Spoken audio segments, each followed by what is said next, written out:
This week on Moving Markets, the FBM-KLCI had a muted reaction to a 20 billion ringgit stimulus plan by the Malaysian government. What's next for FGV now that Felda has failed to take the company private? China's big tech companies are facing increased regulatory scrutiny, and the Federal Reserve signals it will not raise interest rates until 2023.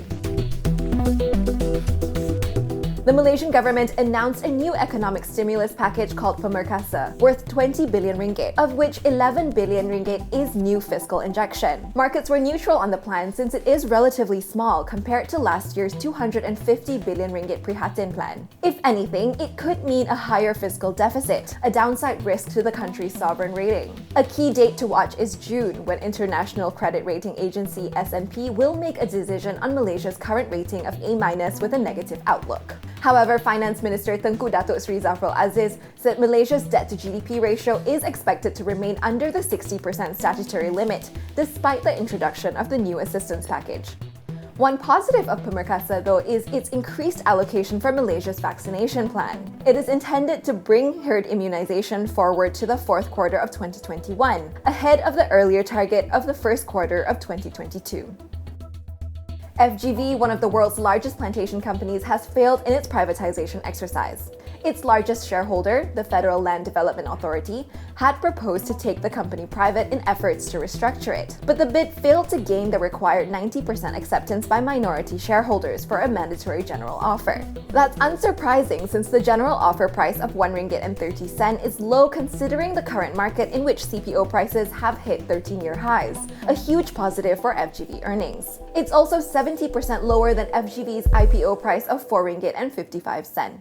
So what's next? Well, Felda currently owns 81% of the company, but Bursa Malaysia requires that 25% of a company's shares be held by the public in order to remain listed, and Felda's stake in FGV is above the public shareholding spread requirement.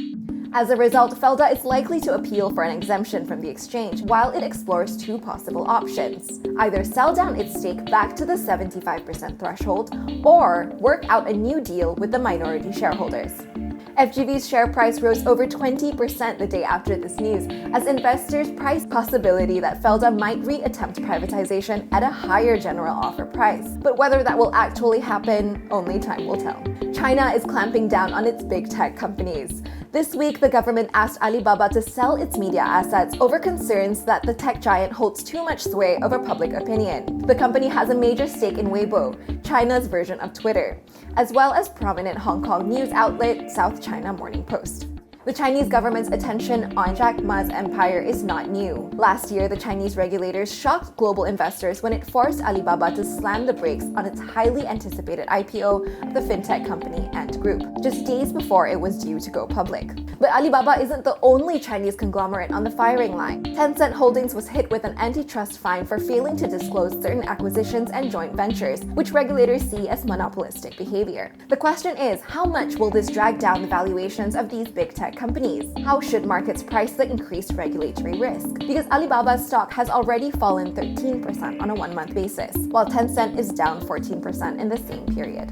In the US, the Federal Reserve has indicated that it will hold its interest rates at near zero through 2023. The dovish statement initially calmed volatile equity markets, which were spooked over a potential rise in interest rates. The S&P 500 and Dow Jones Industrial Average closed at record highs on the back of that positive news, though they have since corrected again as inflation fears remain. Meanwhile, the 10-year Treasury yield hit 1.75%, which means markets are still at a crossroads, unconvinced over the pace of rate hikes.